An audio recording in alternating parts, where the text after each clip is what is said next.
गांव वालों, मैं इस तोते से शादी नहीं करना चाहती। मेरे साथ ये जबरदस्ती मत करो। मैं इंसान हूँ, मैं ये शादी नहीं करना चाहती। अगर तुम्हारी अपनी बेटी होती तो क्या उसकी भी शादी एक तोते से कर देते? मेरे साथ ये जबरदस्ती मत करो। तेरे बाप ने कर्जा लिया है और उसी के बदले तेरी शादी इस तोते से हो रही है। क्या हुआ जब एक बाप ने अपनी ही बेटी की शादी एक तोते से करा दी? आखिर उस लड़की को ऐसी सजा क्यों मिली जिसकी उसने कभी कल्पना भी नहीं की थी? क्या ये सिर्फ किस्मत का खेल था या फिर किसी पुराने पाप की कीमत एक मासूम लड़की को चुकानी पड़ी? बहुत समय पहले की बात है। एक छोटा सा गांव जहां लोग आज भी परंपरा और डर के सहारे जीते थे। इसी गांव में रहता था दीनानाथ, गरीब लेकिन इज्जतदार किसान। उसके लिए उसकी सबसे बड़ी दौलत थी उसकी बेटी सुमन। सुमन बचपन से ही अलग थी, ना ज्यादा हंसी ना ज्यादा बातें, लेकिन जो भी उसे देखता बस यही कहता, लड़की संस्कारों की मूर्ति है। मां के गुजर जाने के बाद सुमन ने कभी शिकायत नहीं की। घर, खेत, पिता की सेवा, सब कुछ उसने चुपचाप अपना लिया। दीनानाथ कई बार सोचता, काश उसकी पत्नी जिंदा होती तो बेटी की शादी का बोझ इतना भारी न लगता। लेकिन वक्त किसी का इंतजार नहीं करता। एक दिन गांव में अफवाह फैलने लगी कि जमींदार भानु प्रताप सिंह अपने बेटे वीरेंद्र की शादी करने वाला है। लोग कहते थे, लड़का अच्छा है, बस उसका भाग्य अजीब है। लेकिन कोई खुलकर कुछ नहीं बोलता था। दीनानाथ ने भी ज्यादा नहीं सोचा। उसने बस ये देखा कि ये रिश्ता उसकी बेटी को सुरक्षा दे सकता है। और उसी रात उसने वो फैसला ले लिया जो एक पिता कभी नहीं लेना चाहता। शाम को जब सुमन चूल्हे के पास बैठी थी, दीनानाथ ने धीमी आवाज में कहा, बेटी, मैंने तेरी शादी तय कर दी है। सुमन ने सिर उठाकर देखा। उसकी आंखों में सवाल थे लेकिन होंठ खामोश। उसने सिर्फ इतना कहा, जैसा आप ठीक समझें बाबा। उसे नहीं पता था कि ये शादी सामान्य नहीं होने वाली। उसे नहीं पता था कि उसका जीवन एक ऐसे रिश्ते में बंधने वाला है जिसे सुनकर पूरे गांव की रूह कांप उठेगी। और अभी तो किस्मत ने अपना सबसे डरावना रहस्य छुपा कर रखा था। अगली सुबह गांव में अजीब सी हलचल थी। लोगों के चेहरे पर मुस्कान थी, लेकिन उन मुस्कानों के पीछे जिज्ञासा और डर दोनों छुपे थे। दीनानाथ के घर के बाहर रिश्तेदारों का आना जाना शुरू हो गया था। कोई बधाई देने आया तो कोई बस ये देखने कि लड़की किस घर जाने वाली है। सुमन आंगन में बैठी थी। उसके हाथ काम कर रहे थे, लेकिन मन बार बार उसी सवाल पर अटक जाता, शादी? और फिर उसने पिता से कुछ नहीं पूछा, क्योंकि उसने दीनानाथ की आंखों में वो डर देख लिया था जो जवाब देने से पहले ही हार मान चुका होता है। दोपहर के समय जमींदार भानु प्रताप सिंह की हवेली से एक आदमी आया। शादी जल्द होगी। सिर्फ इतना कहा गया, शादी जल्द होगी। ना कोई लंबी बात, ना कोई रस्मों की चर्चा। सुमन का दिल पहली बार जोर से धड़क उठा। शाम को दीनानाथ ने उसे पास बुलाया। उसकी आवाज भारी थी, बेटी, कुछ फैसले इच्छा से नहीं मजबूरी में लिए जाते हैं। सुमन की आंखें भर आईं, लेकिन फिर भी उसने सिर्फ सिर झुका दिया। उधर हवेली में वीरेंद्र अकेला बैठा था, आईने में खुद को देखता हुआ। उसके चेहरे पर एक अजीब सी बेचैनी थी। भानु प्रताप सिंह दूर खड़े सब देख रहे थे। उनकी मुट्ठियां बार बार भिंच जाती थीं। सब ठीक हो जाएगा, उन्होंने खुद से कहा, लेकिन उनकी आवाज कांप गई। शादी का दिन आ गया। मंडप सजा, ढोलक की आवाज गूंजने लगी। पूरा गांव जमा हो गया। सुमन को लाल जोड़ा पहनाया गया। आईने में उसने खुद को देखा, लेकिन उसे ऐसा लगा जैसे वो किसी और को देख रही हो। बारात आई। वीरेंद्र मंडप में बैठा, लेकिन उसकी आंखें जमीन पर टिकी थीं। फेरे शुरू हुए, मंत्र गूंजे, और जैसे ही सुमन ने कांपते हाथों से वरमाला उठाई, हवा अचानक ठंडी पड़ गई। दिए की लौ हिलने लगी, और अगले ही पल वीरेंद्र के शरीर में अजीब सा झटका आया। उसकी आवाज गले में अटक गई, और फिर मंडप के बीच जहां एक इंसान बैठा था, वहां एक हरा तोता फड़फड़ा रहा था। चीख पुकार मच गई। कोई भगवान को पुकारने लगा, कोई पीछे हट गया। दीनानाथ की आंखों के सामने अंधेरा छा गया, और सुमन, वो बस बैठी रही। उसकी गोद में एक तोता था, और वही अब उसका पति था। मंडप में कुछ पल के लिए सन्नाटा छा गया, जैसे किसी ने सांसें रोक ली हों। फिर अचानक चारों तरफ शोर मच गया। कोई बोला, ये क्या अनहोनी हो गई? कोई चिल्लाया, किसी का साया है। औरतें डर के मारे अपने बच्चों को सीने से लगाकर पीछे हटने लगीं। दीनानाथ मंडप के पास खड़े खड़े कांप रहे थे। उनकी आंखें तोते पर टिकी थीं। वो कुछ कहना चाहते थे लेकिन आवाज नहीं निकल रही थी। सुमन ने धीरे से तोते की तरफ देखा। हरे पंख, काली चमकती आंखें, लेकिन उन आंखों में हवस नहीं थी, डर था। वो तोता कांप रहा था। सुमन का दिल अजीब तरह से भर आया। लोग चिल्लाने लगे, इस शादी को तोड़ दो, लड़की को अलग कर दो। भानु प्रताप सिंह आगे आए। उनका चेहरा सफेद पड़ चुका था। उन्होंने भारी आवाज में कहा, यह विवाह हो चुका है। लोग हैरान रह गए। अब इसे तोड़ा नहीं जा सकता। दीनानाथ ने टूटती हुई आवाज में पूछा, लेकिन ये तो। भानु प्रताप सिंह आंखें झुकाकर बोले, मैं जानता था। ये शब्द सुनते ही दीनानाथ की दुनिया पूरी तरह टूट गई। सुमन अब भी चुप थी। उसने धीरे से तोते को अपनी गोद में लिया। लोगों ने उसे हैरानी से देखा। एक औरत फुसफुसाई, लड़की तो पागल है। सुमन ने पहली बार सिर उठाकर कहा, अगर यही मेरा भाग्य है तो मैं इसे स्वीकार करती हूं। उसकी आवाज कांप रही थी लेकिन शब्द मजबूत थे। गांव वालों ने उस पर अजीब नजरें डाली और उसी रात सुमन को उस हवेली में भेज दिया गया जहां उसका इंतजार इंसान नहीं बल्कि एक तोता कर रहा था। हवेली के दरवाजे पीछे से बंद हो गए और सुमन की जिंदगी एक ऐसे रास्ते पर चल पड़ी जहां हर कदम इम्तिहान था। हवेली के भीतर अंधेरा कुछ ज्यादा ही गहरा था। दरवाजे बंद होते ही सुमन को एहसास हुआ कि अब उसके पीछे लौटने का कोई रास्ता नहीं बचा। आंगन में खड़ी औरतें धीमी आवाज में फुसफुसा रही थीं। कोई उसे अपशगुनी कह रहा था तो कोई किस्मत की मारी। सुमन ने किसी की तरफ नहीं देखा। वो चुपचाप उस कमरे की ओर बढ़ गई जहां उसे ठहराया गया था। कमरा छोटा था। एक कोने में दीपक जल रहा था और सामने लकड़ी के मंढेर पर वही तोता बैठा था, मोहन। सुमन ने पहली बार ध्यान से उसकी तरफ देखा। हरे पंखों के नीचे वो कांप रहा था। उसकी आंखों में डर और शर्म दोनों थे। सुमन ने धीरे से दरवाजा बंद किया और फर्श पर बैठ गई। मुझे नहीं पता ये सब क्यों हुआ, उसने धीमी आवाज में कहा, लेकिन अब तुम अकेले नहीं हो। तोते ने हल्का सा पंख फड़फड़ाया, जैसे कुछ कहना चाहता हो लेकिन कह ना पाया हो। उस रात सुमन को नींद नहीं आई। हर आवाज पर वो चौंक जाती। कभी उसे लगता जैसे कोई हंस रहा है तो कभी जैसे कोई रो रहा हो। सुबह होते ही उससे काम पर लगा दिया गया। न कोई बहू वाला सम्मान, न कोई अपनापन। वो झाड़ू लगाती, पानी भरती, खाना बनाती और हर नजर उसे काटती चली जाती। लेकिन सुमन ने शिकायत नहीं की। रात को फिर उसी कमरे में आई। मोहन खिड़की के पास बैठा था। सुमन ने उसके सामने दाना और पानी रखा। तुम बोल क्यों नहीं डरो सकते? मत, उसने कहा। जब तक मैं हूं तुम्हें कोई कुछ नहीं कहेगा। तोते की आंखों से एक बूंद टपक कर फर्श पर गिर गई और उसी पल सुमन को एहसास हुआ, ये रिश्ता अजीब जरूर है लेकिन झूठा नहीं। और कहीं ना कहीं इस तोते के पीछे एक बहुत बड़ा सच छुपा हुआ है, सच जो धीरे धीरे अपना रास्ता बनाने वाला था।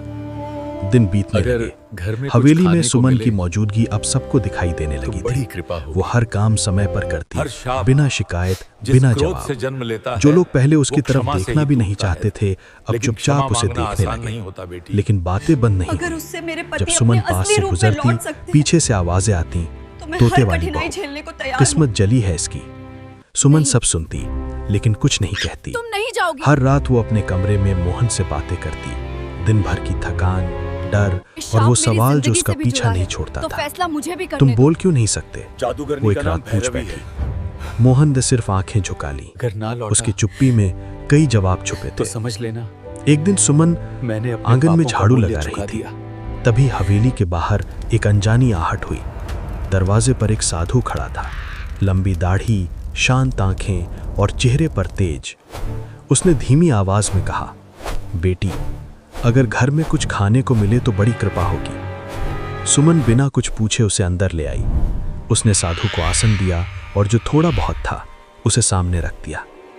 साधु ने भोजन किया, फिर सुमन की तरफ देखकर पूछा, बेटी, तेरा पति कहाँ है? ये सुनते ही सुमन की आंखें भर आईं।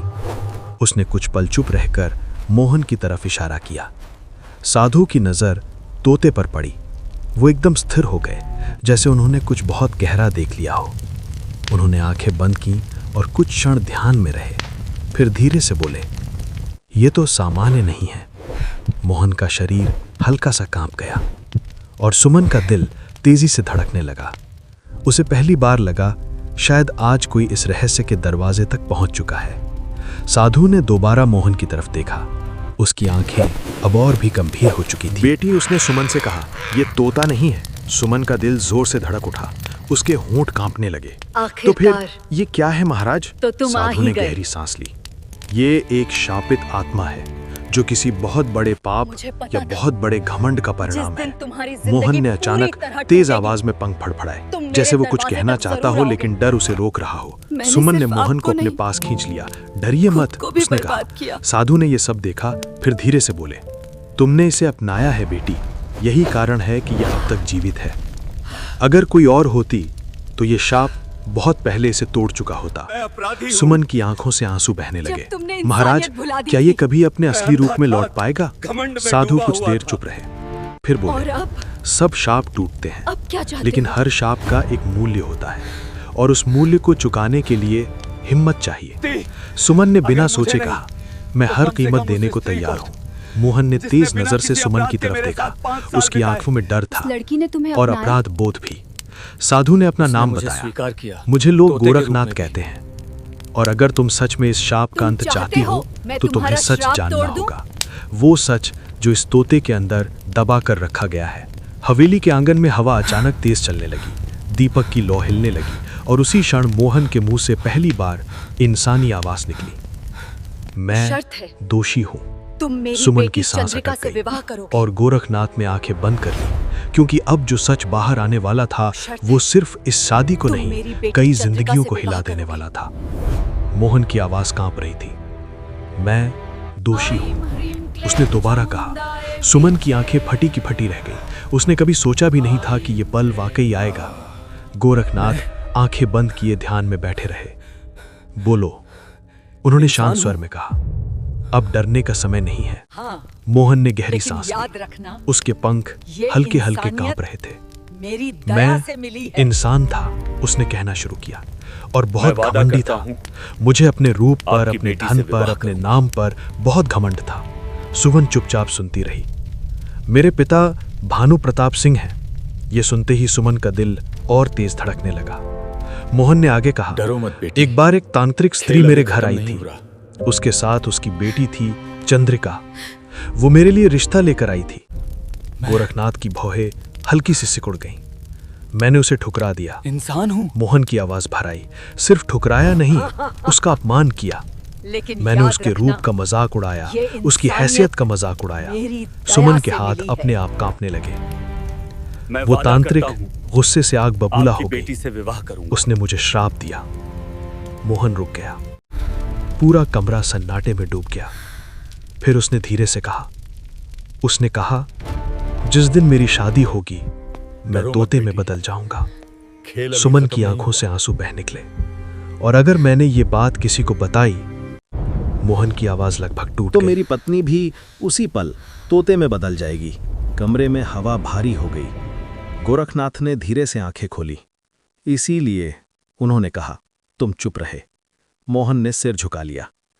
मेरे पिता सब जानते थे, लेकिन उन्होंने भी डर की वजह से मुझे चुप रहने को कहा। सुमन अब अपने आंसू नहीं रोक पाई। तो फिर उसने कांपती आवाज में पूछा, मुझे क्यों इस सजा में घसीटा गया? मोहन ने पहली बार सीधे उसकी आंखों में देखा।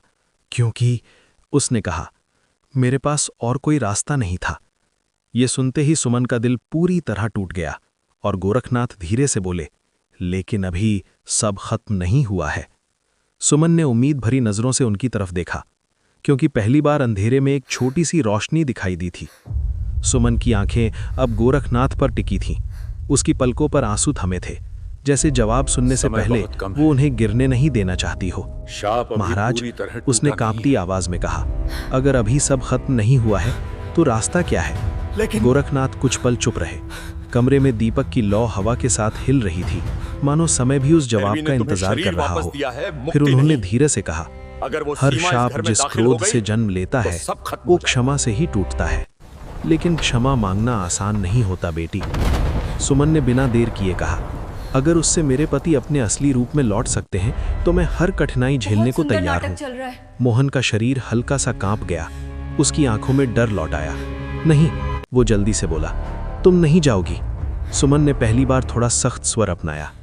ये शाप मेरी जिंदगी से भी जुड़ा है, तो फैसला मुझे भी करने दो। गोरखनाथ ने दोनों को देखा, फिर बोले, जादूगरनी का नाम भैरवी है। ये नाम सुनते ही मोहन के पंख सिकुड़ गए। वो आसान नहीं है। वो बोला, वो बहुत क्रूर है। उसके मन में सिर्फ बदले की आग है। गोरखनाथ ने कहा, इसीलिए तुम अकेले जाओगे। सुमन चौंक गई। अकेले? हाँ, गोरखनाथ ने कहा, क्योंकि अगर बेटी साथ गई तो जादूगरनी उसकी कमजोरी बन जाएगी। मोहन ने तेज आवाज में कहा, नहीं, मैं अकेले नहीं जाऊंगा। सुमन ने धीरे से उसे देखा। अगर मैं 5 साल तुम्हारे साथ इस रूप में रह सकती हूँ तो कुछ दिनों की दूरी सह सकती हूँ। उस रात बहुत भारी थी। हवेली में हर कोई सो रहा था, लेकिन उस छोटे से कमरे में 3 जिंदगियां जाग रही थीं। गोरखनाथ ने मोहन को विस्तार से समझाया, कहाँ जाना है, क्या कहना है, और सबसे जरूरी, कैसे झुकना है। घमंड ने तुम्हें तोता बनाया, उन्होंने कहा, अब विनम्रता ही तुम्हें इंसान बनाएगी। सुबह होने से पहले मोहन को उड़ान भरनी थी। सुमन ने अपने हाथों से उसे दाना दिया, पानी पिलाया। उसकी आंखें बार बार भर आ रही थीं, लेकिन उसने खुद को संभाले रखा। अगर तुम लौटे, वो बोली, तो इंसान बनकर लौटना। मोहन ने धीरे से सिर हिलाया। और अगर ना लौटा, उसने कहा, तो समझ लेना मैंने अपने पापों का मूल्य चुका दिया। ये सुनते ही सुमन टूट गई, लेकिन उसने खुद को रोने नहीं दिया। मोहन ने आखिरी बार उसकी तरफ देखा। उस नजर में 5 साल का पछतावा, डर और एक गहरा प्रेम था। फिर वो अंधेरे आकाश में गुम हो गया। सुमन देर तक खड़ी रही, आसमान की तरफ देखती हुई। उसके मन में सैकड़ों सवाल थे। क्या वो लौटेगा? क्या शाप टूटेगा? या फिर ये आखिरी मुलाकात थी? उधर घने जंगल के बीच एक उजड़ी हुई कुटिया थी, जहां आग जल रही थी और मंत्रों की आवाज हवा में तैर रही थी। भैरवी अपनी साधना में बैठी थी और उसे पता था कि आज वो तोता उसके दरवाजे पर आने वाला है। किस्मत अब अपने आखिरी खेल की तैयारी कर चुकी थी। घना जंगल, चारों तरफ सन्नाटा। पेड़ों की टहनियां हवा के साथ ऐसे हिल रही थीं जैसे किसी अनदेखी चीज की गवाही दे रही। मोहन उड़ता चला जा रहा था। उसके पंख अब थक चुके थे, लेकिन मन में जो डर था वो उसे रुकने नहीं दे रहा था। हर उड़ान के साथ उसके सामने अपना पुराना चेहरा उभर आता। घमंड से भरी आंखें, कठोर हंसी और वो अपमान जो उसने कभी बिना सोचे समझे किया था। जैसे जैसे जंगल घना होता गया, हवा भारी होने लगी और फिर उसने उस कुटिया को देख लिया। सूखी जमीन पर बनी एक टूटी फूटी झोपड़ी, जिसके चारों तरफ अजीब से चिन्ह बने थे, कुछ राख से, कुछ खून जैसे गहरे रंग से। कुटिया के अंदर आग जल रही थी और आग के सामने बैठी थी भैरवी। लंबे उलझे बाल, आंखों में वर्षों का क्रोध और चेहरे पर एक ऐसी मुस्कान जो इंसान को अंदर तक हिला दे। मोहन की उड़ान अपने आप धीमी पड़ गई। उसका दिल तेज तेज धड़कने लगा, लेकिन अब लौटने का कोई रास्ता नहीं था। वो जमीन पर उतरा, पंख सिकुड़ गए, सिर अपने आप झुक गया। भैरवी ने आंखें खोली, उसकी नजर सीधे मोहन पर पड़ी। आखिरकार उसने धीमी लेकिन जहरीली आवाज में कहा, तो तुम आ ही गए। मोहन कांप गया। मुझे पता था भैरवी हंसी, जिस दिन तुम्हारी जिंदगी पूरी तरह टूटेगी तुम मेरे दरवाजे तक जरूर आओगे। मोहन ने हिम्मत जुटाई और बोला, मैं अपराधी हूँ। ये शब्द कहते ही उसकी आंखों से आंसू टपक पड़े। भैरवी की हंसी और तेज हो गई। अब याद आ रही है तुम्हें इंसानियत? उसने कहा, जब तुमने मेरी बेटी चंद्रिका का अपमान किया था तब कहाँ गया था तुम्हारा विवेक? मोहन की आवाज भर आ गई। मैं अंधा था, घमंड में डूबा हुआ था। मैंने सिर्फ आपको नहीं, खुद को भी बर्बाद किया। भैरवी उठ खड़ी हुई। उसके कदम जमीन पर पड़ते ही ऐसा लगा जैसे धरती भी कराह उठी हो। और अब उसने पूछा, मैं दोषी हूँ। अब क्या चाहते हो? मोहन ने सिर जमीन से लगा दिया। मुक्ति, उसने कहा, अगर मुझे नहीं तो कम से कम उस स्त्री को जिसने बिना किसी अपराध के मेरे साथ 5 साल बिताए। भैरवी की आंखें एक पल के लिए ठहर गईं। उस लड़की, उसने धीरे से कहा, ने तुम्हें अपनाया? मोहन ने सिर हिलाया। उसने कभी मुझसे घृणा नहीं की, मुझे पति माना, तोते के रूप में भी। कुटिया में कुछ पल का सन्नाटा छा गया। आग की लपटें तेज हो गईं। भैरवी ने अपनी मुट्ठी भींच ली। तुम चाहते हो मैं तुम्हारा श्राप तोड़ दूं? उसने पूछा। मोहन ने कांपती आवाज में कहा, हाँ। भैरवी की मुस्कान फिर लौट आई। तो शर्त है, उसने कहा, तुम मेरी बेटी चंद्रिका से विवाह करोगे। मोहन के पंख फिर कांप गए। उसके सामने सुमन का चेहरा आ गया, उसकी चुप्पी, उसका धैर्य, उसका त्याग। अगर यही कीमत है, आखिरकार। मोहन ने आंखें बंद की, तुम तो आ ही मुझे गए। मंजूर है। भैरवी की आंखों में जीत चमक उठी। बहुत अच्छा। उसने मंत्र पढ़ना शुरू किया। हवा घूमने लगी, आग भड़क उठी। मोहन के शरीर में तेज जलन होने लगी, पंख झड़ने लगे, हड्डियां फैलने लगीं और कुछ ही पलों में तोता जमीन पर गिर पड़ा। उसकी जगह एक इंसान खड़ा था, मैं दोषी हूँ। वीरेंद्र। वो कांपते हाथों से खुद को देख रहा था। मैं इंसान हूं, उसकी आवाज कांप रही थी। भैरवी हंसी। हाँ, लेकिन याद रखना, ये इंसानियत क्यों इस मेरी सजा में दया से मिली घसीटा है। गया? वीरेंद्र ने सिर झुकाया। मैं वादा करता हूं आपकी बेटी से विवाह करूंगा। श्राप तोड़ दूं? भैरवी ने संतोष की सांस ली, लेकिन उसे क्या पता था कि जिस दया पर वो गर्व कर रही है, वो जल्द ही उसकी सबसे बड़ी हार बनने वाली है। उधर हवेली में सुमन को अजीब सी बेचैनी हो रही थी। उसका मन बार बार घबरा उठता। गोरखनाथ शांत खड़े थे। डरो मत बेटी, उन्होंने कहा, खेल अभी खत्म नहीं हुआ। सुमन की आंखों में आंसू थे, लेकिन उम्मीद भी, क्योंकि कहीं ना कहीं उसका दिल कह रहा था, ये कहानी अभी अपना अंत नहीं लिख रही। जो कुछ भी हुआ, हवेली के आंगन में रात गहराने लगी थी। दिए की लौ बार बार कांप रही थी, जैसे आने वाले तूफान का संकेत दे रही हो। सुमन चुपचाप चौखट के पास बैठी थी। उसकी आंखें दरवाजे पर टिकी थीं, मानो किसी का इंतजार कर रही हो। गोरखनाथ आंखें बंद किए मंत्र जप रहे थे। अचानक हवा तेज हो गई, आंगन में पड़े पत्ते घूमने लगे और उसी क्षण दरवाजे पर कदमों की आहट हुई। सुमन उठ खड़ी हुई। दरवाजा खुला। सामने एक इंसान खड़ा था, लंबा कद, थका हुआ चेहरा और आंखों में अजीब सी शर्म। सुमन ने पहचानने में देर नहीं लगाई। लेकिन वीरेंद्र?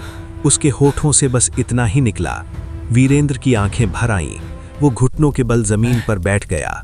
मुझे माफ कर दो, उसकी आवाज टूट रही थी। इंसान हूं। अगर तुमने मेरा साथ ना दिया होता तो मैं आज भी तोता ही होता। सुमन कुछ बोल नहीं पाई। उसके सामने वो इंसान खड़ा था जिसे उसने 5 साल तोते के रूप में पति माना था। गोरखनाथ ने धीरे से आंखें खोली। उन्होंने वीरेंद्र को देखा, फिर सुमन को। समय बहुत कम है, उन्होंने गंभीर स्वर में कहा। शाप अभी पूरी तरह टूटा नहीं है। वीरेंद्र चौंक गया, लेकिन मैं तो इंसान हूं। गोरखनाथ बोले, भैरवी ने तुम्हें शरीर वापस दिया है, मुक्ति नहीं। अगर वो सीमा इस घर में दाखिल हो गई तो सब खत्म हो जाएगा। जैसे ही ये शब्द गूंजे, आसमान में जोर की गर्जना हुई। दरवाजे के बाहर अंधेरा और गहरा हो गया और उसी अंधेरे से एक ठहाका गूंजा। श्राप दिया। बहुत सुंदर नाटक चल रहा है। वो आवाज सुमन की रगों में ठंडक भर गई। भैरवी द्वार पर खड़ी थी, उसके साथ चंद्रिका भी थी। चंद्रिका की आंखों में लालच था और भैरवी की आंखों में पूरा विश्वास कि वो जीत चुकी है। अगर मैं मैंने अपना उस दिन दाम तोते लेने को आई पति हूँ, मान लिया भैरवी था, ने कहा। विवाह। तो आज वीरेंद्र इंसान का को शरीर ठुकराना कांप मेरे उठा। संस्कारों के खिलाफ है। गोरखनाथ आगे आए। जिस शक्ति से तुमने शाप दिया था, उन्होंने कहा, उसी शक्ति से तुम्हें रोका भी जाएगा। भैरवी हंसी। तुम बहुत देर से आए हो साधु। उसने हवेली की चौखट पार करने की कोशिश की और तभी एक अदृश्य दीवार से वो टकरा गई। जोर की चमक हुई। भैरवी पीछे गिरी। गोरखनाथ की आवाज गूंज उठी। जिस घर में त्याग और प्रेम हो, वहां काला मंत्र कदम नहीं रख सकता। चंद्रिका चीख पड़ी, माँ। भैरवी ने आखिरी चाल चली। अगर वीरेंद्र मेरी बेटी से विवाह नहीं करेगा तो सुमन हमेशा के लिए विधवा रहेगी। सुमन पहली बार आगे बढ़ी। उसकी आवाज शांत थी लेकिन मजबूत। जिस प्रेम ने तोते को इंसान बनाया, वो किसी शाप से कमजोर नहीं पड़ता। उस पल आंगन में अद्भुत शांति फैल गई। भैरवी और चंद्रिका एक दूसरे को देखने लगी और तभी गोरखनाथ ने अंतिम मंत्र उच्चारित किया। तेज प्रकाश हुआ। भैरवी और चंद्रिका चीखती हुई उसी रूप में बदल अगर मैंने उस गई दिन जिस तोते रूप को से पति उन्होंने मान लिया दूसरों था। को डराया था। तोते, तो आज इंसान दो को हरे ठुकराना तोते मेरे आकाश में संस्कारों उड़ के गए। खिलाफ है। रात अचानक शांत हो गई। वीरेंद्र सुमन की ओर बढ़ा। उसने हाथ जोड़कर कहा, मैं तुम्हारे त्याग का कर्ज कभी नहीं चुका पाऊंगा। सुमन की आंखों से आंसू बह निकले, लेकिन ये आंसू दुख के नहीं थे, ये आंसू मुक्ति के थे। गोरखनाथ ने दोनों को आशीर्वाद दिया। जहां प्रेम स्वार्थ से बड़ा हो, उन्होंने कहा, वहां हर शाप हार जाता है। लेकिन कहानी अभी पूरी तरह खत्म नहीं हुई थी, क्योंकि गांव को अभी पूरा सच जानना बाकी था। अगली सुबह हवेली के बाहर लोगों की भीड़ जमा होने लगी। जिस हवेली से सालों से डर जुड़ा था, आज उसी हवेली से अजीब सी शांति फैल रही थी। सुमन आंगन में खड़ी थी, सफेद साड़ी में, चेहरे पर थकान थी, लेकिन आंखों में सुकून। वीरेंद्र उसके पास खड़ा था, इंसानी रूप में लेकिन झुका हुआ। भानु प्रताप सिंह धीरे धीरे आगे आए। करता हूं उनकी आंखों में पछतावा साफ झलक रहा था। उन्होंने गांव वालों की तरफ देखा और भारी आवाज में बोले, आज जो कुछ भी हुआ उसका दोष किसी और का नहीं, सिर्फ मेरा है। गांव में सन्नाटा छा गया। मैं सब जानता था, उन्होंने कहा। अपने बेटे का श्राप, उसका कारण, सब कुछ, लेकिन डर के कारण मैं चुप रहा और उसी डर ने एक मासूम लड़की की जिंदगी दांव पर लगा दी। भानु प्रताप सिंह सुमन के सामने आए। उनके हाथ कांप रहे थे। उन्होंने सिर झुका दिया। बेटी, उनकी आवाज भार आई, अगर तू चाहती है तो आज भी इस रिश्ते को तोड़ सकती है। सुमन ने धीरे से उनकी तरफ देखा। उसकी आंखों में न शिकायत थी न गुस्सा। मैं वादा करता अगर मैंने उस दिन तोते को पति आपकी मान बेटी लिया से था विवाह करूंगा। तो आज इंसान को ठुकराना मेरे संस्कारों के खिलाफ है। ये सुनते ही गांव की औरतों की आंखें भर आईं। गोरखनाथ धीरे से बोले, आज इस गांव ने एक नहीं 2 जन्म देखे हैं, एक इंसान का और एक विश्वास का। कुछ दिनों बाद पूरे विधि विधान से सुमन और वीरेंद्र का विवाह दोबारा हुआ। इस बार कोई डर नहीं था, कोई शाप नहीं था। ढोल बजे, हंसी गूंजी और हवेली में खुशियों ने पहली बार सच में कदम रखा। दीनानाथ एक कोने में खड़े अपनी बेटी को देख रहे थे। उनकी आंखों से आंसू बह रहे थे, लेकिन ये आंसू दुख के नहीं थे, ये गर्व के थे। समय बीतता गया। सुमन और वीरेंद्र साथ रहे, मुझे नहीं पता सम्मान ये से, सब क्यों हुआ। प्रेम से। और गांव लेकिन में अब जब तुम भी कोई अकेले कठिन नहीं समय में होता, तोते लोग वाली कहते, बहू। अगर सुमन जैसा धैर्य हो तो किस्मत भी हार मान लेती है। ये कहानी सिर्फ एक लड़की की नहीं थी, ये कहानी थी उस प्रेम की जो शाप से भी बड़ा निकला, उस त्याग की जिसने तोते को इंसान बना दिया, और उस विश्वास की जिसने किस्मत का फैसला बदल दिया। क्योंकि जहां प्रेम और धैर्य होता है, वहां सबसे डरावना रहस्य भी अंत में हार जाता है।